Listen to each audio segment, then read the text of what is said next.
Hi, this is Graphically Alex coming at you with all things fat related. If that's something that interests you, please subscribe. I'd love to have you. Today we are going to go over half of Carla's video called oh my gosh, I can't talk. 5 Uncomfortable Truths About Losing Weight. Yes, I'm wearing the same shirt as yesterday. Yes, I'm breaking all the rules and I'm filming 2 videos in one day. But I wanted to go ahead and watch this as I'm getting really close to losing 100 pounds. I may even hit it in the next few days. So I'm thinking about it a lot. And I want to know what she has to say in regard to losing a large amount of weight. So let's get into it.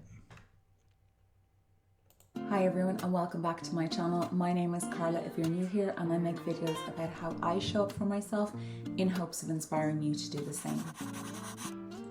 By showing up for myself, I transformed my entire life, lost over half my body weight and changed my mental health. My channel really focuses on the mental health aspect of weight loss and mental health in general, as well as a bit of fashion and beauty. So if that's the kind of thing that you like, please hit that subscribe button. It really helps YouTube to know that this is content that you find valuable, and always give it a like or a comment, whatever it is. It just helps the algorithm to I appreciate that. I talk a lot about that as well. So I appreciate it. grow this community. And if you can hear a little snore in the background, my kitty cat Smushy is asleep behind me, and I'm not going to move him because, you know, he doesn't have much in his life, so he likes to be beside his mama. In today's video is about kind of weight loss and mental health, and what I'm chatting about are 5 uncomfortable truths about losing over half your body weight or reaching your goal weight.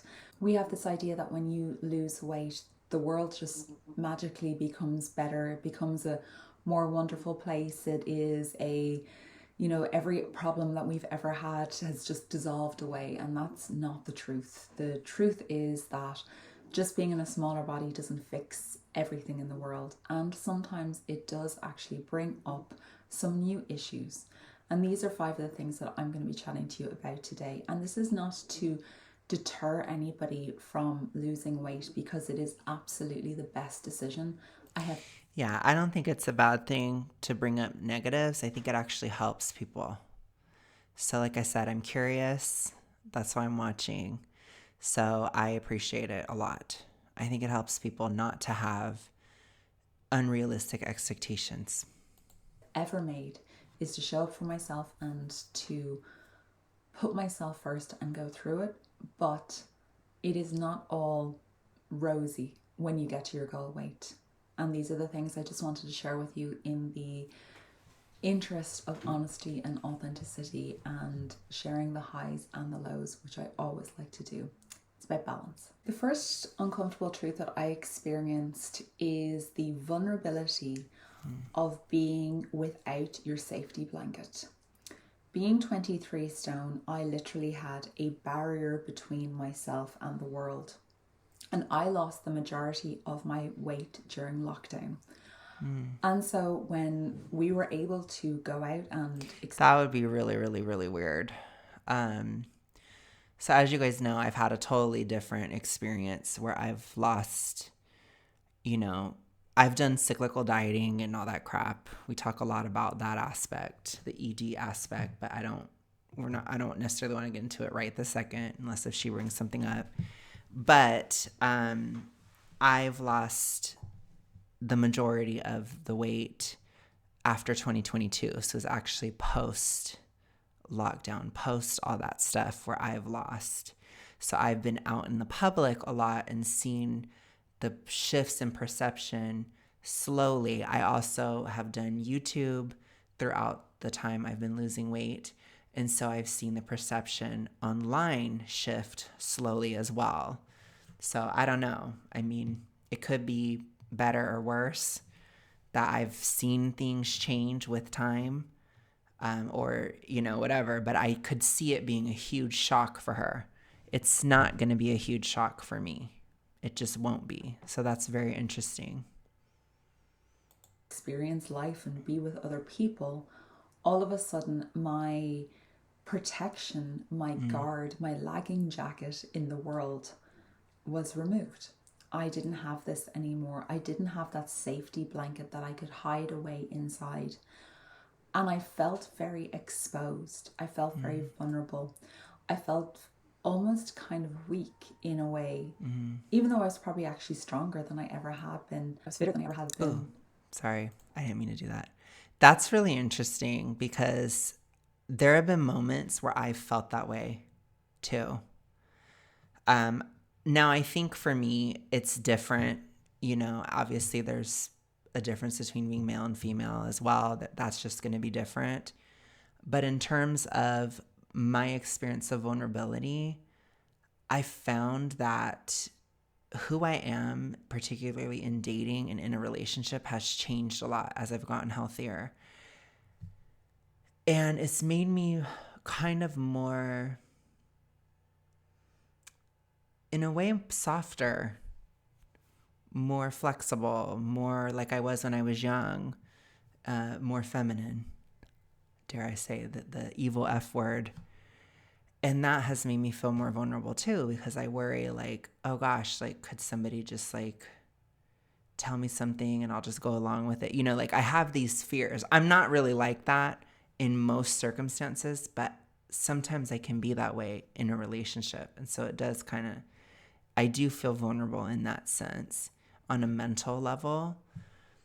And then sometimes even like, you know, on a physical level within dating too. So I only really would think about it in terms of dating, which that's probably because gay man issues, you know, basically. But that's where I've thought about it.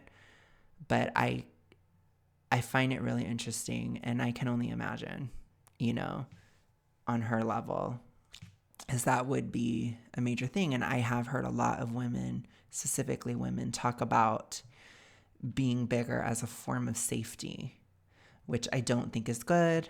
I speak out against it. I think it's a horrible thing because ultimately you're undermining your bodily safety for a form of social safety. So I don't think that that's right, but I think it's great that she's bringing that up. I think it's even hitting a chord in me, and I've only just begun. I may have even more things. Remember, I'm still the big gay, so I don't know what will happen if I'm more visible, because as I lose weight, I become more visibly gay too. I mean, I already pretty much am, but it becomes more and more and more obvious as I lose weight. So I think about it sometimes too. So we'll see. But I felt very weak. I felt delicate. Is probably the word that I would use to describe it. And in doing so, it can cause that kind of self-sabotage cycle to rear its ugly head with any of these. And it's really important that we find ways to cope with any of these uncomfortable truths or struggles that we deal with. As we lose weight or reach our goal weight, we allow ourselves to experience them and sit with them, and to find ways to cope that aren't food and that are not going to bring us back to the reason we wanted to change in the first place. Or you don't go back to being bigger as a form of protection. Yeah.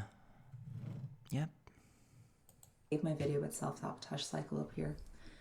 But I remember going out one of my first days and that I had a visible weight loss. I was, I think, 7 stone down, which is about 100 and something pounds. Wow. I was very much so, like, I was feeling myself. I was feeling good about myself, and I was walking quite proud, but I noticed that there were a lot of people looking at me. And that was very difficult for me to deal with. And it was something that made me feel uncomfortable. It made me feel, as I was saying, vulnerable and all these different things. But by doing it more and more and kind of forcing myself out of my comfort zone and allowing myself to experience this new body and this new life, I was then able to make that my new normal, to make that my new comfortable, and therefore break that self-sabotage cycle of wanting excuse the Freudian slip, of wanting to retreat back into that bigger body as a form of protection from the world. I learned to carry myself. I learned how to create boundaries as opposed to barriers. I used to have a physical barrier Now I have boundaries. If somebody oversteps those boundaries, I walk away. I know it. Yeah, that's super important. For me, because I lost weight publicly, in the sense, like I've been out in the public and then I've done it online. I had an opposite experience, like I said, where I was losing weight and I got to this mid-fat zone and I became invisible. Because when you're really big, which she seems like she may have started around a mid-fat zone, so that makes sense if her baseline was invisible. But when you're really, really big, you get to you know, you become a spectacle. I don't know how else to say it. So you still have people looking at you when you're really, really, really big. And for me, hitting that mid-fat zone last summer, it was really weird to be like shut off and seen as completely invisible. So for me, it was actually really uncomfortable to be completely invisible. And then now it's coming back and people have started to notice me again. And, it's like it's changed. So it's been like a very subtle shift, but it was not subtle last summer. It was literally like invisibility cloak. It was crazy. And that can be difficult. That was difficult for me. So it's interesting. It's super interesting. I'm glad that she talked about it. But for me, it was more of a relief. But again, at this point in my life and all this stuff and yada, yada, yada, I have a lot of boundaries. So it's not something that I worried about in terms of like public or whatever. Like I'm very closed off. I don't know how else to say it. I know it's bad, but, I just don't talk to people really at all. But I am noticed. And that actually made me feel better. So I actually felt better. But interesting how we can experience something the same, but it can feel different depending on who we are, I can soothe myself. I know how to deal with it. And I'm not looking for an escape. The second is something that I know a lot of us experience, and it is uncomfortable. It's an uncomfortable thing that is most likely going to happen. And this is the comments. This is the comments on your body. And it is an uncomfortable truth and fact that this happens. It should not be the norm, but this does happen.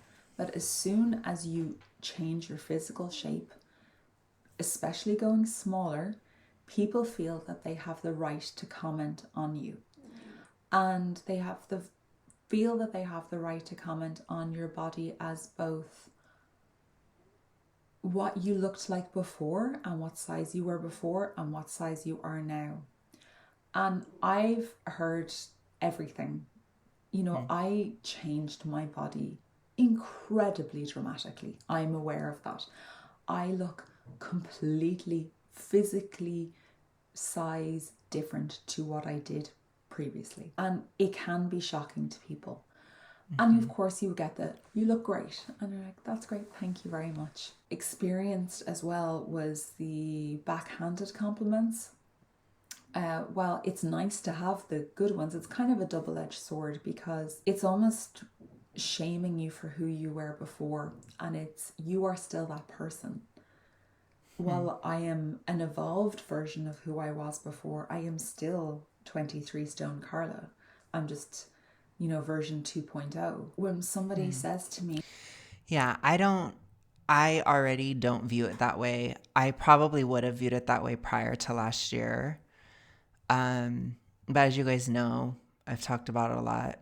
But again, this is an activistic channel. I'm sorry. We're going to be saying talking points over and over. I had an identity crisis last fall. And so, again, I think probably losing the weight publicly, in the sense of being in the public often and doing it online, it's protected me from some of these things because I've adjusted. And during that time of invisibility, I was able to adjust who I felt I was, which, I hated it at the time, but now that it's over, I think it was probably for the best. I think it's given me a better experience to have gone through that time where I could reflect and just think about who I was now without the illness side. I don't know if she had a lot of illnesses, but I did. So for me, I don't necessarily view myself as the same person that I was. I just view it all as one big story, you know? So it's kind of like there can be a moment in a movie where you don't like the character, but then by the end you like the character. That's kind of how I view it. It's like it changes with time. And I've had a lot of different eras, so to speak. I've had a lot of different periods of my life that have been extremely different. So for me, I do see it as, not to be too dramatic, this is my Scorpio side, my Scorpio rising speaking, but I view it as a death to myself and then a rebirth. And I've done that a lot throughout life. So it's not necessarily just this aspect. So for me, it's easy to have that occur. I understand other people don't have that experience, but I have had different experiences like that, you know? So it just, that's a function of who I am, like I said. So I don't think I'll have as much of an issue with that aspect, but I am so interested to hear her perspective on that too, because it can be difficult. I'm sure.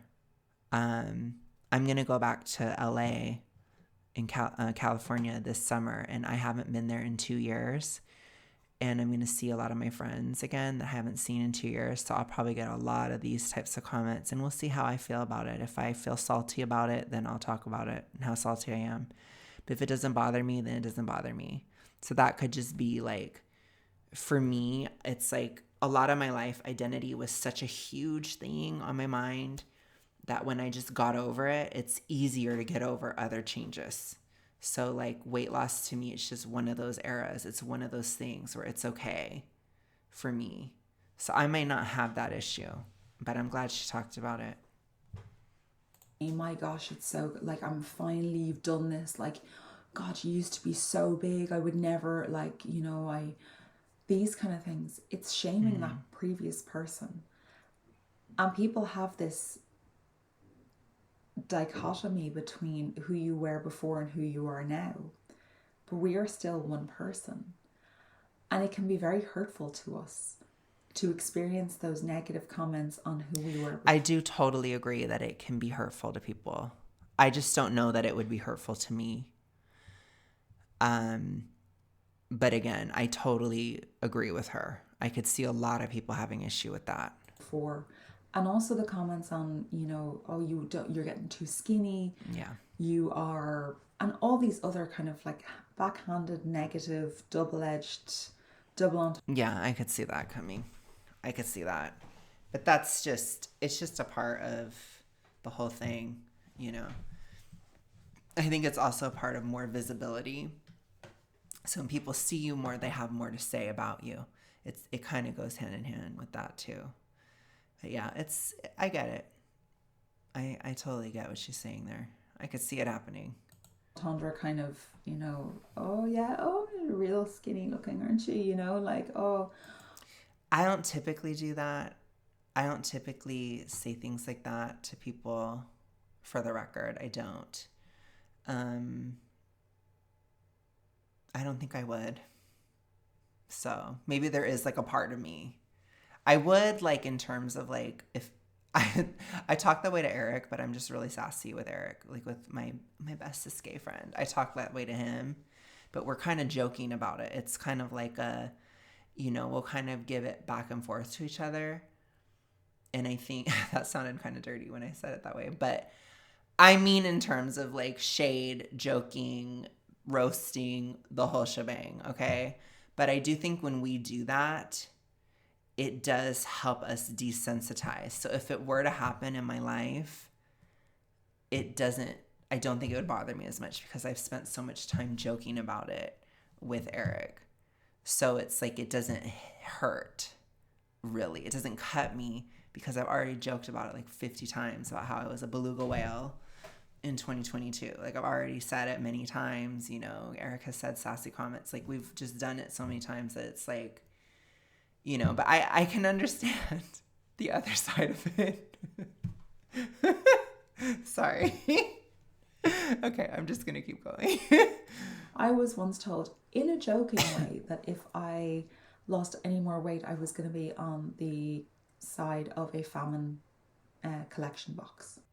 I literally had Ooh, we don't love an ad. no I'll just have to let chin. It was play. just down here. And I'm like, you know Come what? Let on, me do give chin it and to jowls. me. Let's just Okay.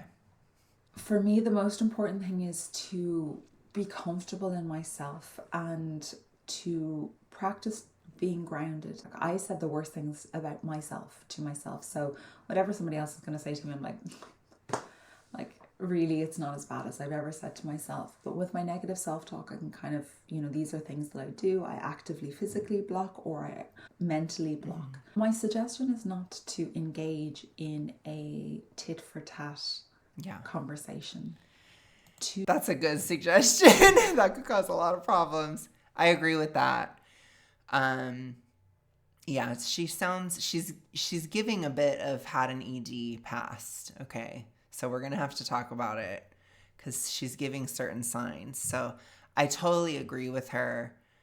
I don't do negative self-talk about my body. I try very hard not to, because again, it can warp, or, you know, it's not that it's going to warp, because at this point it's such a habit that I do turn it off, or I don't go in that direction. If I say something, it's a joke. I'm joking about it. It's making light of it. I don't actually really hate my body anymore. Like, but again, that took a lot of years. So if somebody's losing weight and they're just starting to get out of the ED, or they're just really working on that, that is really sensitive. And so I think you really have to know the person if you're going to make certain comments. Like, if it's someone like me or Eric, it may not bother us at all because we're over it, you know. Some people that have an ED past, they're over it, and that's great. But some people aren't. And so I do think it's important to consider the person that you're talking to and about, because you have to, in my opinion, it is better to be gentle if somebody clearly hates their body. I think it's better. You know, that's why with certain people, and usually with most fat activists, when I'm talking, I can't assume that they don't have an ED. So I typically don't talk about their appearance, or I don't say anything about their body. I keep it very clinical and very cold in that sense, where it's just numbers and facts, health risks, etc. I hardly ever talk about their appearance, because the last thing that I would ever want to do on my videos is to encourage somebody to spiral into that. However, I will acknowledge there are many people that don't have EDs that maybe have just passively gained 50 pounds or something, and then they lost it and they're fine. And there are people who have had an ED past that are over it. So it's definitely something I would judge on an individual basis. And I totally agree with her criticism. I totally think it's valid, because if you don't know the person, you don't know how far along they are in recovery. And so I would just be gentle with something like that. But of course, you know, society isn't necessarily going to adjust, blah, blah, blah, blah, blah. But on my channel, that's what I will advocate for, because again, we're trying to make this issue better on all sides.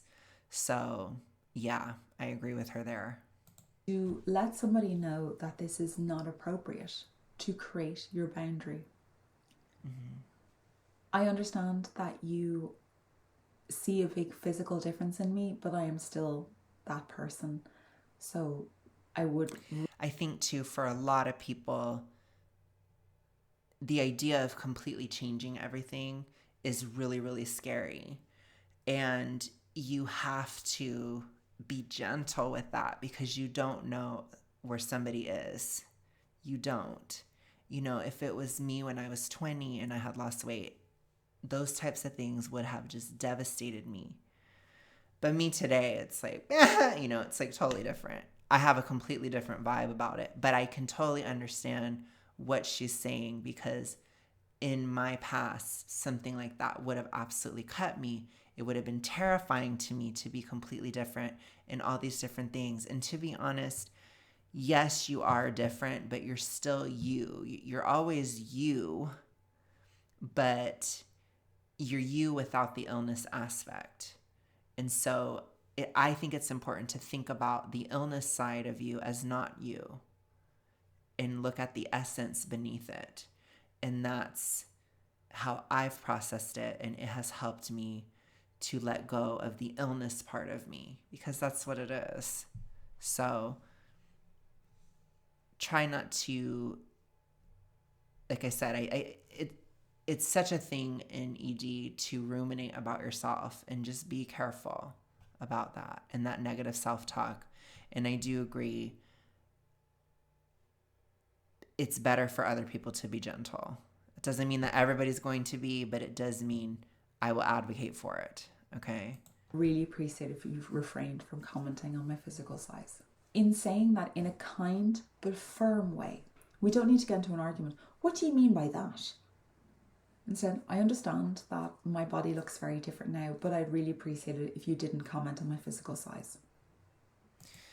Okay. That could work for some people. Some people will be like, ugh, you know. So it depends on the situation. I don't know how I would handle it. Like I said, I had somebody comment on my weight loss at the grocery store, and I was completely fine.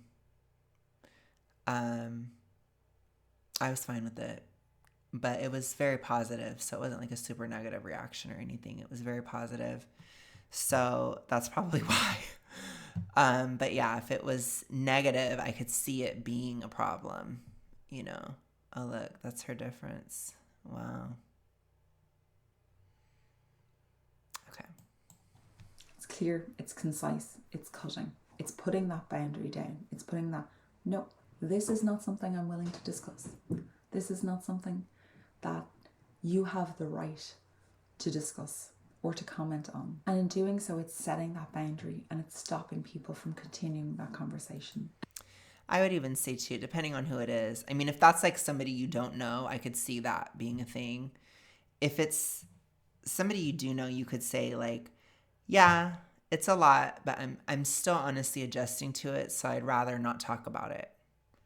You could say something like that too.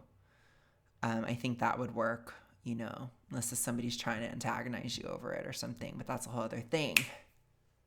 Because then for me, the witch hat will come out real quick in real life. I'm just kidding. Or am I? There have been times when I do have road rage, I will say. So, I don't know.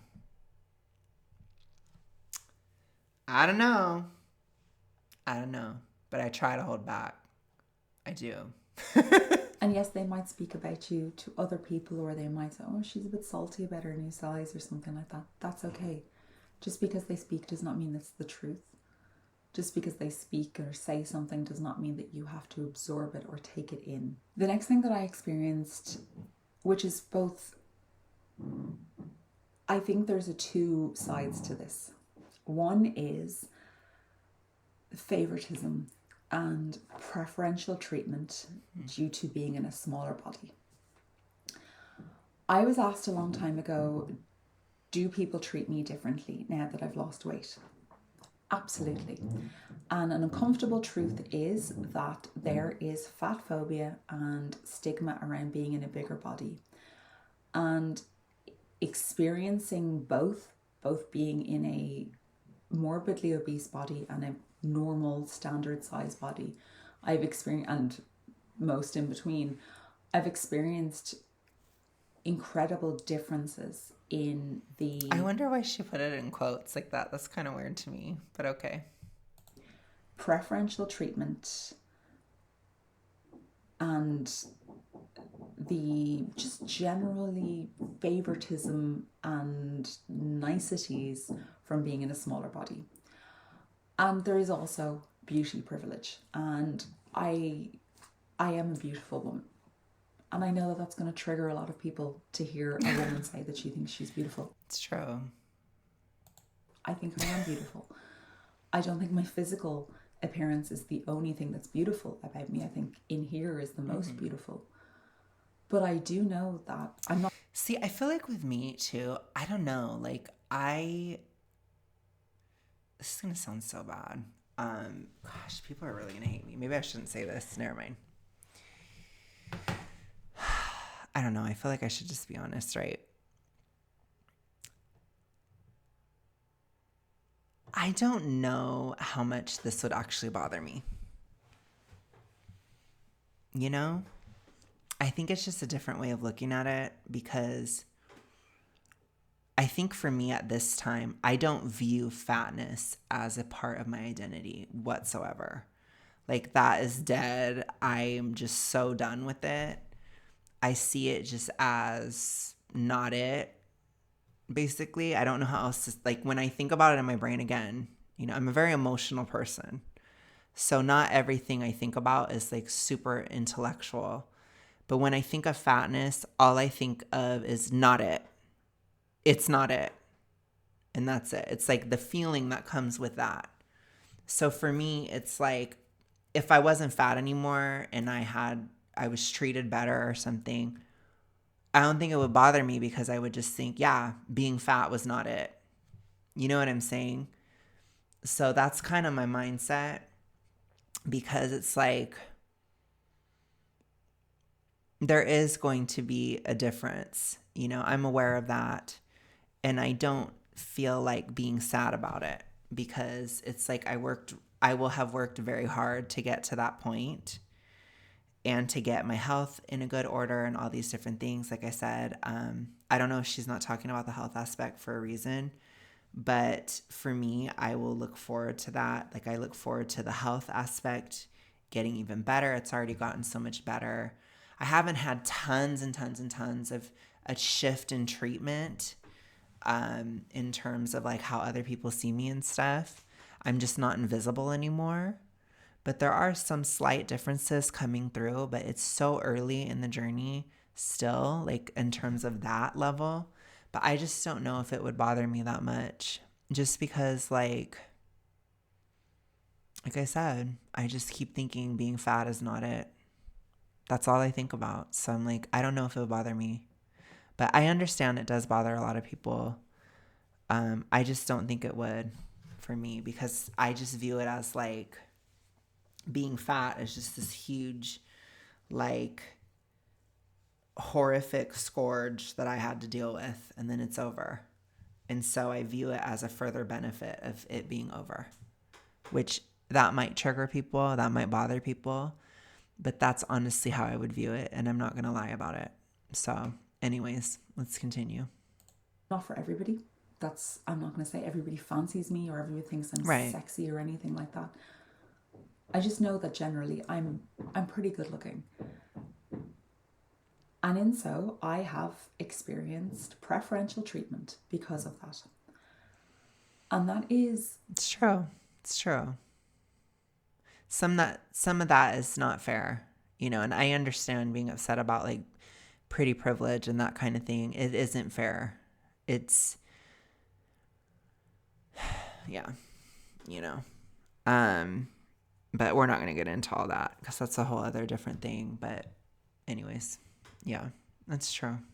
What I would say is it is triggering in a way. It can, if I don't work with it and learn and continue to practice grounding and to think about myself and not externally, it can make me angry. Because there are societal preferences for our beauty standard. Well, and again, in terms of obesity and health, and in terms of being of a normal size, so to speak, in terms of your weight, there is going to be a beauty standard applied to a health standard, which again, there are certain thin people that are not that healthy, and maybe they can feign health by putting on makeup or, you know, covering things up or changing things. But it's very hard to feign health when you're very, very overweight. So in that sense, that aspect of the beauty standard is not necessarily a negative thing. That's a good thing. It is healthier to be of a smaller size if you are super morbidly obese. And if being perceived as more beautiful is a benefit externally of a health benefit internally, then overall it's not a bad thing, in my opinion. Now, if somebody is just flat out ugly, for example, we're just going to get real here, that can be tough because, you know, it's not somebody's fault that they don't look that good. It could be completely genetic. It could be how, you know, the food they had growing up. It could have to do with a lot of different factors, but a lot of it has to do with how you grew up or your genetics, which are two things you can't necessarily control. So I can understand people being upset about that. And it just kind of is what it is. Again, this channel isn't about that, but that is real. I'm not going to deny it. I'm just not. So, you know, I can understand people feeling weird about that. I don't view it the same as weight loss, though, because weight loss is a choice. Weight has to do with your behaviors. And essentially, it is just a bad thing to be super morbidly obese. And you can and should change it. Basically, I don't really have anything else to say. As I said, emotionally, I think about it in terms of it's not it. That's how my emotions feel about it. That's basically it. And it is difficult to be both. And sometimes I feel like I don't deserve this just because I'm skinnier. I am as much of a valued person before as I am now. Maybe I add more value to the world, but that's not because of my size. I also added a lot of value to the world because I used to run a charity. I had family and friends that I love and care about and still have. And I have a job now that gives to people in a different way. And my value in myself as a person is not representative of my physical size, but I am treated better because of that. And there is a guilt that I feel because of that. It's not something that I like to take on. And I don't think you should feel guilty because, at least from what I can see from this one video, it seems like your channel is about helping other people get out of it. So I won't feel guilt because I'm not getting out of obesity and then shutting the door behind me and acting like I don't know how the hell it happened to me kind of thing. I'm not doing that. So I would feel some guilt if I had that approach personally for me. That doesn't mean that everybody else has to do anything and all that crap. This is just a very me thing where it would bother me to not talk about it or not make it a part of my activism and these things which I have decided to do. You know, that's a major thing that I've decided to do because I don't want to feel that guilt, because I want this issue to be as resolved as possible. I don't know that I would just feel guilt anyways, but I'm just saying I know I won't because this is a part of my work and that's it, period.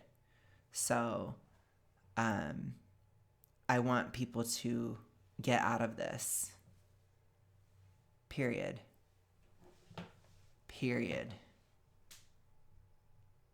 And I will do what I can, you know, to change the conversation, to change all these things. That's why I do this. So it's not just for guilt, but it's to make sure that I'm doing what I can to not forget about people who have struggled as horrifically as I have, because I don't want people to suffer the way that I did. I'm somebody who wants to break a cycle. I don't want it to continue. So no, I won't feel guilt about it. Hold within me, but it is there. I am aware of it, and I think if we're not aware of it, we're a bit tone deaf. However, there is another big contributing factor to this, and that is that I am a much more open, congenial, vivacious, happy, outgoing person than I used to be. I was, instead of being defensive before, I was offensive. So even before you came at me, my gut reaction was that you are going to judge me, you are going to shame me, you are going to comment on me, you're going to do something that's going to hurt me. And so I would have resting bitch face. I would be like, I am not dealing with you. When Vincent first met me, he called me tough girl. And that was the barrier that I created, literal wall between myself and the world, both physical in my body and in my mental attitude. It's also tied to the hormonal aspects of obesity. I've told you guys, it's a major thing. It affects your relationships with people. So as I've gotten better, that hormonal barrier is going away. And that does scare me a bit because I have been hurt before. I think a lot of us have been, you know. But yeah, there is a hormonal aspect to what she's saying too.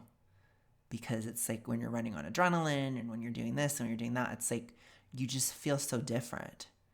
And you're so unhealthy when you're really big that it's like sometimes you just want people to get away from you because you don't have the energy to deal with them. That's how I feel, you know, and I am an introvert, but that is a part of my experience too, is not wanting people around.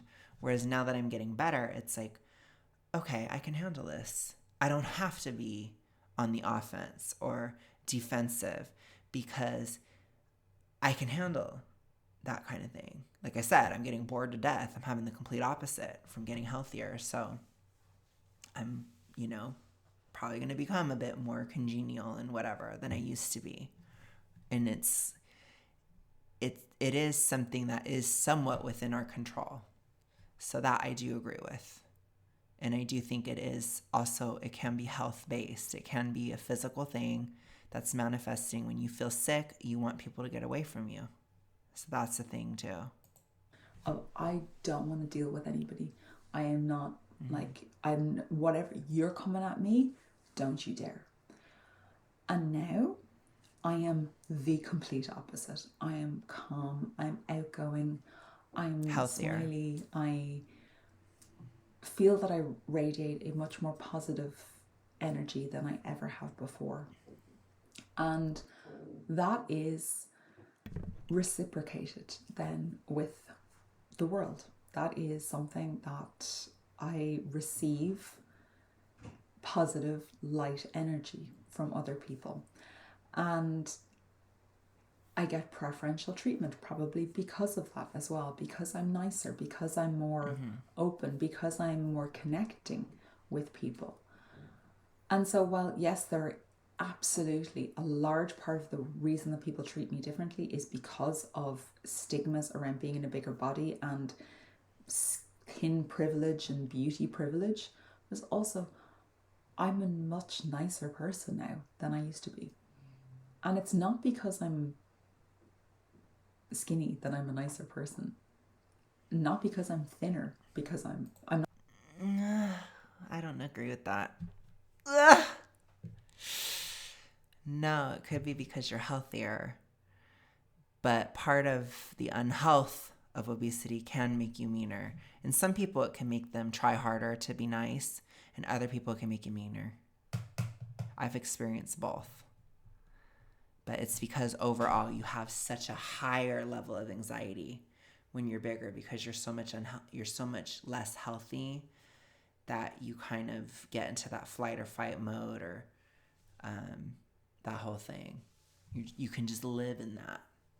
So it makes you either try to get people to like you, so you try to be even nicer, or it makes you mega bitch because you want people to get away from you. So it depends. And typically, in my opinion, more extroverted people try to be nicer a lot of the time, where introverted people try to be meaner. So that's typically where I think the trends go. But you guys can let me know if you have a different experience. That's just a guess. I'm not thinner. I'm not a nicer person because I'm thinner, or I'm not thinner because I'm a nicer person. Actually, it's probably I'm thinner because I'm a nicer person, because I'm not escaping. I'm not in that defensive. I'm not in that coping mechanism. I'm not in that fight, flight, freeze, heightened anxiety state constantly. I am not self-soothing with that negative self-talk. I am just me, and I don't really care that much if people don't like And you're physically healthier too. me. It doesn't really bother me, but I will always treat people with respect, and I did before, but definitely more so now. Number 4 is one, it's an uncomfortable truth, and it's also a very unexpected thing that I experienced, and that is not knowing how to use my body.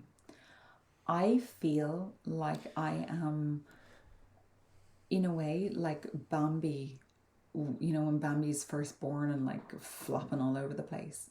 Oh. I am unsure how to use this body to its best advantage. I've spent my whole life being hyper aware of my limitations, my physical limitations, and then to all of a sudden have many of them removed. I'm just sometimes not sure how to use my body. And that sounds really strange. And I think that probably the most obvious place for me is in dancing or in exercise, specifically in dancing, and specifically in the type of dancing that I do. I spent my whole life pushed forward. So leaning forward because I have big boobs, a big stomach, and that was just easier for me to travel that way. I also had pain in my back, and so I was leaning forward most of my life. And for me now to stand up straight and to correct my posture, to engage muscles that I didn't even know I had, or have never used properly, or utilized, or used them in a different way, is quite uncomfortable. Wow. I definitely see it in dance where... That's super interesting. I will definitely look out for that, because I think that's coming just straight up 100%. I'm still I'm still morbidly obese, so I'm not quite where she's talking about, but there are certain things even now where I'm just like, okay, it's weird. So I'm sure that will continue. Interesting. I do believe that if I had been in my bigger body and I tried some of the moves, I would have known how to manage that in that body. I probably wouldn't have been able to do all of them, but now in this body, and sorry, my nose is really itchy.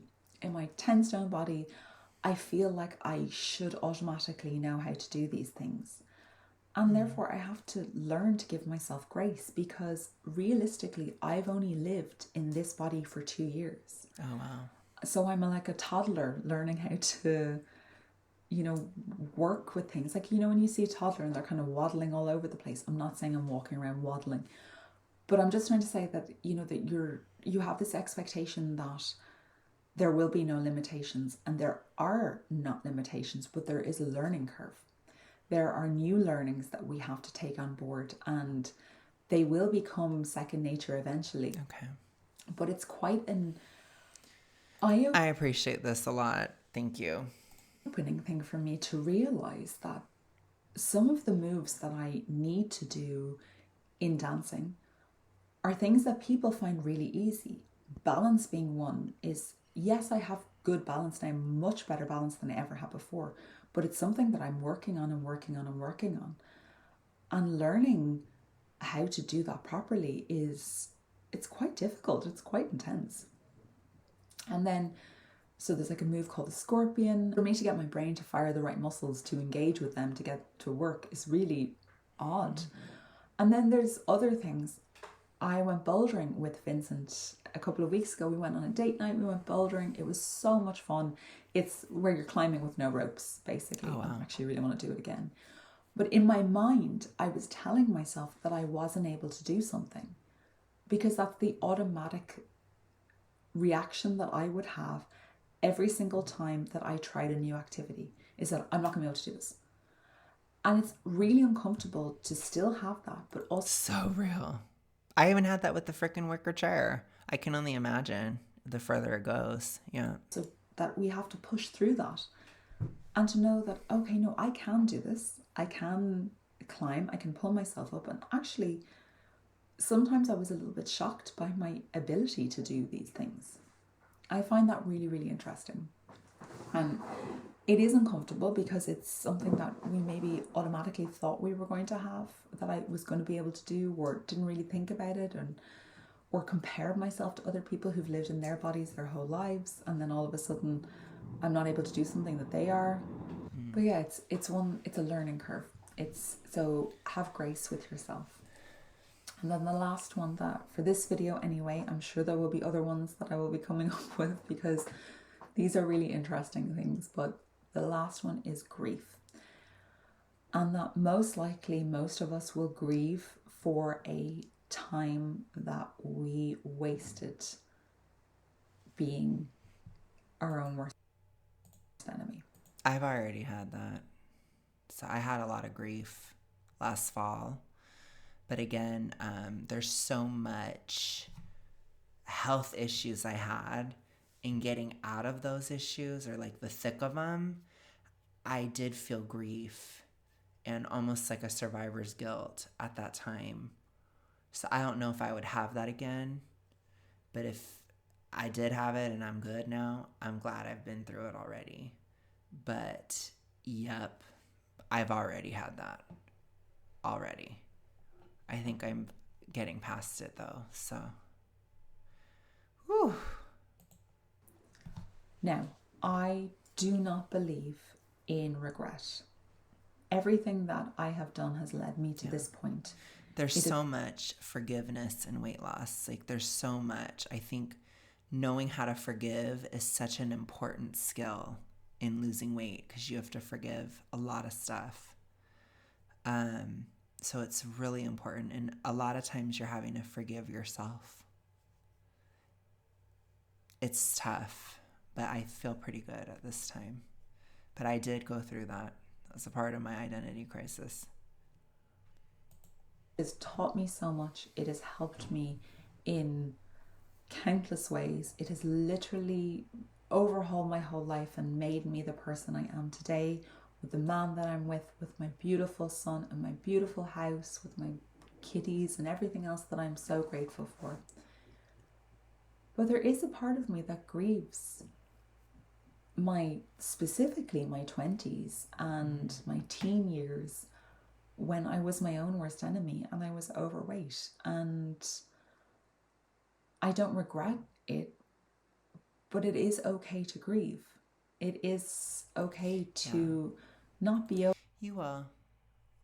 I think for me, it's helped. My work helps too, because I know that it wasn't for nothing, in the sense that I've experienced some of the lowest lows of obesity.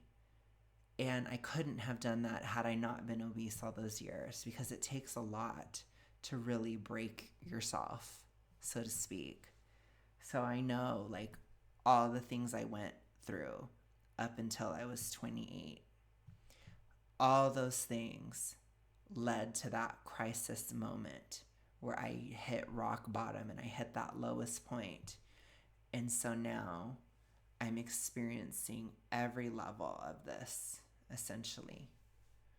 And so that means that if somebody were to talk to me about something, or if I see something online, or if I do something on this channel, I can, when I've lost all the weight, I can file and go back to that and remember that time in the journey and meet that person where they're at, because I've been at that level. I've been at those low lows and hopefully, I will be at those high highs.